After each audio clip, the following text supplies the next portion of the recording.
बिहार के गांवों में जब रात का सन्नाटा गहराता है तो एक कहानी सुनाई जाती है। एक ऐसी कहानी जो रोंगटे खड़े कर देती है।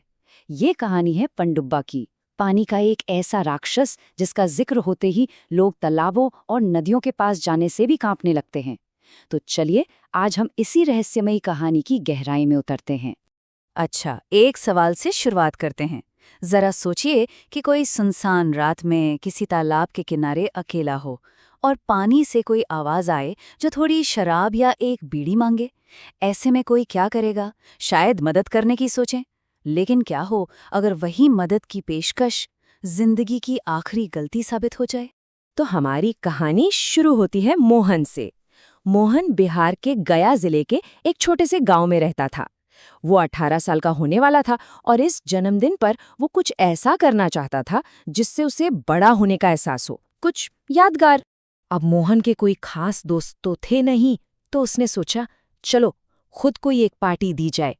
और उसकी नज़र में बड़ा होने का मतलब था शायद बीड़ी और शराब पीना। तो उसने ठान लिया कि अपने जन्मदिन पर वो सबको दिखा देगा कि वो अब बच्चा नहीं रहा। वो अकेले चोरी छिपे विस्की और बीड़ी ट्राई करेगा।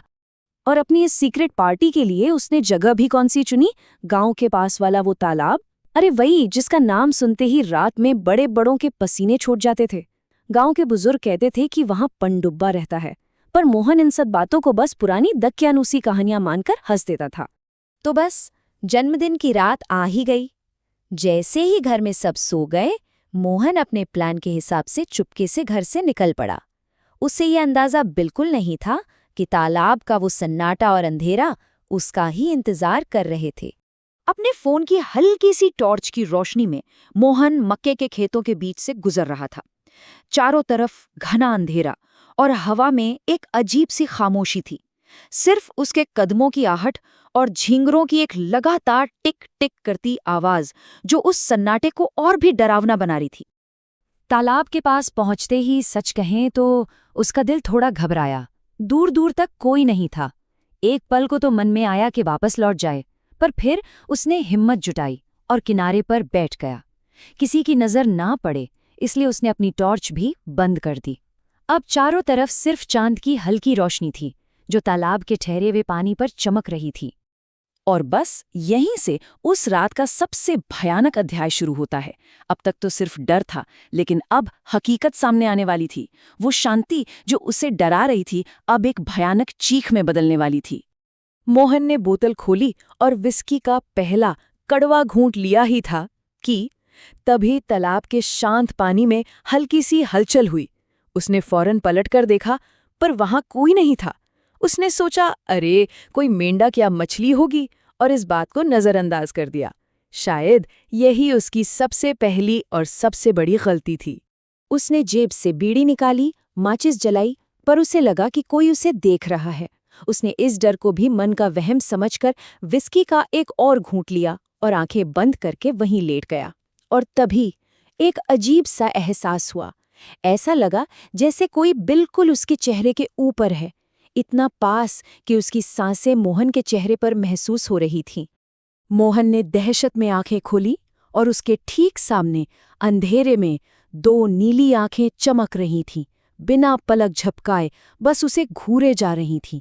डर के मारे वो झटके से उठा और वो आंखें थोड़ा पीछे हट गईं। मोहन ने कांपते हाथों से अपनी टॉर्च चलाई। रोशनी पड़ते ही जो सामने आया उसे देखकर तो मानो उसका खून ही जम गया। उसके बगल में एक अजीब सा जीव बैठा था, पूरा शरीर काई और कीचड़ से ढका हुआ। उसके हाथ पैर उल्टे थे, बाहें जरूरत से ज्यादा लंबी थीं, मुंह से हाथी के दांत जैसे दो दांत बाहर निकले हुए थे और नाखून किसी जंगली जानवर की तरह तेज और नुकीले थे। और फिर उस जीव ने बात की, एक ऐसी धीमी खुरदरी आवाज में जो यकीनन किसी इंसान की तो नहीं थी। उसने मोहन से वही चीजें मांगी जो उसके पास थीं, बीड़ी और शराब, बिल्कुल वैसा ही जैसा गांव की कहानियों में बताया जाता था। वो कहानियां जिन पर मोहन ने कभी यकीन नहीं किया था। अब मोहन के दिमाग की सारी बत्तियां जल चुकी थीं। ये वही है, ये पनडुब्बा है। उसके पसीने छूट गए। जैसे ही उस जीव ने अपने नुकीले नाखून मोहन की तरफ बढ़ाए, मोहन ने अपनी पूरी ताकत लगाकर भागने की कोशिश की, पर पनडुब्बा की पकड़ बहुत मजबूत थी। उसने मोहन को पकड़ा और एक ही झटके में पानी के अंदर खींच ले गया। मोहन को आखिरी चीज जो महसूस हुई वो थी ठंडा पानी और एक अनजान ताकत जो उसे तालाब की गहराई में खींचे जा रही थी। रात गुजरी, सुबह हुई, पर मोहन घर वापस नहीं आया। गांव वालों को अभी तक ये पता नहीं था कि तालाब के किनारे एक खौफनाक सच उनका इंतजार कर रहा है। मोहन के परेशान घरवालों ने गांव वालों के साथ मिलकर उसे हर जगह ढूंढा। आखिरकार वो उसी बदनाम तालाब के पास पहुंचे जहां रात में कोई जाने की हिम्मत नहीं करता था, और उन्हें किनारे पर मिली एक प्लास्टिक की बोतल और एक आधी जली हुई बीड़ी। और फिर उनकी नज़र तालाब के बीचों बीच पड़ी जहां एक लाश तैर रही थी। वो मोहन ही था। उसका मुंह, आंखें, नाक, सब कुछ तालाब की गंदी काई से भरा हुआ था।